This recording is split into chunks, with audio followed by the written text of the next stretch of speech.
Hello, welcome to another Purple Insider Extra. Matthew Coller, Sam Ekstrom here from inside TCO Performance Center, where just minutes ago we listened to Dalvin Cook say the truth will come out as he talked about accusations against him from a former girlfriend.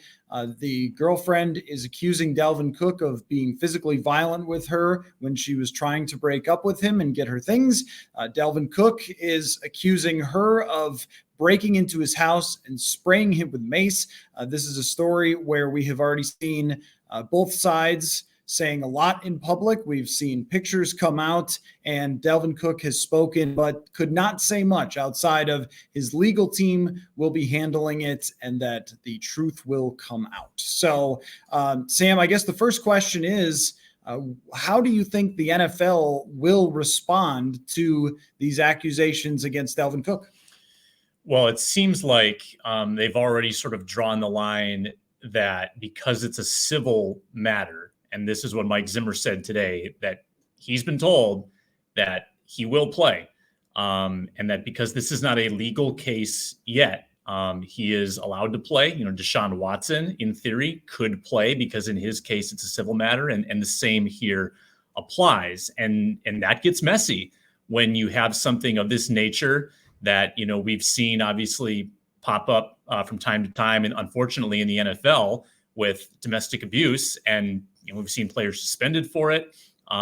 Just kind of different criteria creates a messy situation.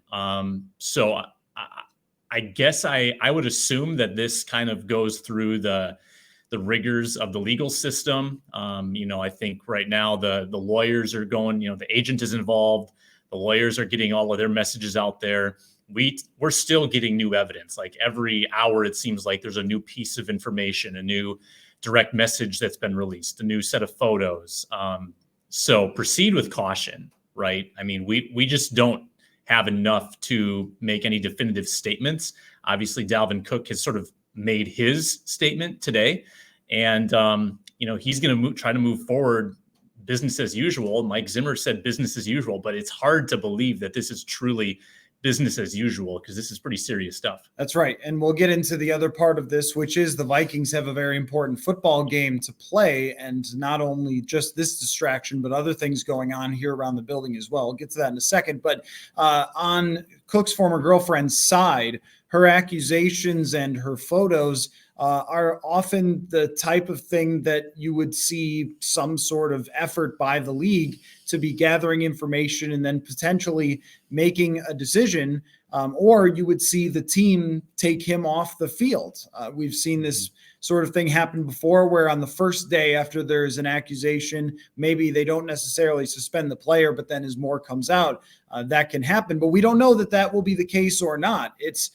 going to be one where we're following almost on a day-to-day basis of how this legal process plays out. But the NFL has put itself in a very tricky position by, as you said, drawing line in the sand to say that Deshaun Watson, who's accused of assaulting 22 women in a lawsuit, that he could play, and that they're not going to take any action unless it is of the type where it would be criminal charges. I mean, that is a line that they've drawn that I think is very ambiguous and very difficult as maybe the noise gathers with this one, because this is the type of story that ends up on CNN, that ends up on, the major types of news networks and becomes a national story beyond just, hey, this is what's going on in football today. And you wonder about whether the Vikings will worry about how it looks for them to put a player out on the field who's been accused of these things. And that's with respect to Dalvin's side and the story that he's told as well. But as the momentum starts to gather and this becomes bigger and bigger, I wonder if they will start to receive pressure to take him off the field. Well, I had the misfortune of covering the Adrian Peterson year. My first year on the beat, that was one of the first big events of me being on the beat back in 2014. And a lot of you probably remember that the team at first wanted Adrian to play. They said, yeah, he's going to play against New England this week. They said, we believe this is disciplining a child. And these were child abuse allegations. And then the sponsors got involved. Then the social media backlash came through. and the team reversed course. Adrian did not play the rest of that season. And so I think that whatever the message was today from the Vikings could be influenced. I mean, I think that even if the league sort of holds their stance that he is allowed to play, the team could still make a separate decision under various pressures, because that stuff does matter organizationally. Sponsors do matter. And I think they lost a notable sponsor in the Adrian Peterson case, if I recall. Might have been Radisson. So that stuff will come into play. And we're still in the first, 18 hours of this news cycle. We're not even 24 hours in. This is just getting started. And I think it's super fluid. Yeah, and the Vikings did wait on Jeff Gladney until he was indicted to decide to release him. But you think about how this looks for the team to have allegations for the second time this year. One player already has been indicted and cut in Jeff Gladney, and then now Dalvin Cook. And it goes to the point of how they want to present themselves to the community a certain way. And I think that, like you said, these pressures start to add up on the team of, does it look tone deaf? And this is, again, not to say that, Dalvin Cook is guilty or whatever that legal process is going to play out in the lawsuit. There's also the element that when a lawsuit like this comes out that accuses someone of very violent things against a woman, it could lead to a criminal investigation opening up, which could change the way that the NFL views it entirely. I mean, we've heard in the Deshaun Watson case that the FBI is involved in what he's doing, and that probably takes a lot of time. And so, like you said, a fluid situation that could change quickly. But the Vikings have to go play the Los Angeles Chargers on the road after a difficult loss against Baltimore. And there are distractions in the NFL, and then there are distractions. You're talking about someone who is one of their top players. They've built their offense entirely around Dalvin Cook, and now they are at the center of the NFL world in terms of the conversation, in terms of reporting over something that is off the field. And I even look at what happened just recently with Henry Ruggs and the Las Vegas Raiders having to go out to New York as they dealt with that, combined with the John Gruden thing. And these things, they just start to add up, Sam, and become very difficult. I think no matter how many players come out and say, or coaches, business as usual, I don't know how it could be for anybody with the internet. Well, talk about another huge story getting buried too. I mean, there's the Dalvin Cook thing, and separately, the Vikings have a player hospitalized with COVID-19 right now.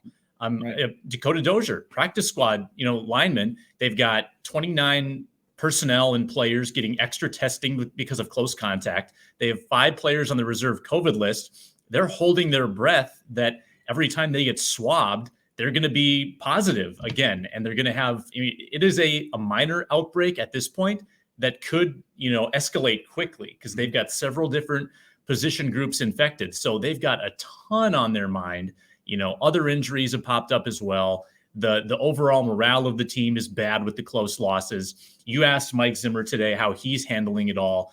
And I guess he kind of laid it all out. All of what's gone wrong. I don't know if he had an answer for how he's really handling it, but I think, it's just one of those years where Murphy's Law applies to the Vikings again. Yeah, it felt like to me from his answer that he was sort of marveling at it like we have. Like he was almost saying, I can't believe it either, that year after year, these kind of things happen. The ironic part of this is 2020 was the most normal year maybe we've ever had in covering the Minnesota Vikings. Maybe 2019 too, but 2020 was a mess across the league because of COVID, but the Vikings had mostly a normal season.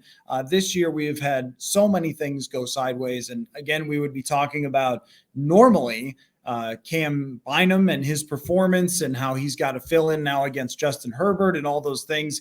But instead, there's a lot more on the front pages for the Minnesota Vikings. So we will do our best to keep on top of the latest developments with the accusations against Dalvin Cook. If you want to see or read all of them, you can go find them on TMZ or the Star Tribune or whoever has published. I don't want to say specifically, but because I think that some of the things he's accused of are very concerning, very, very disturbing, in fact. So if you want to find those, you can. But be discerning.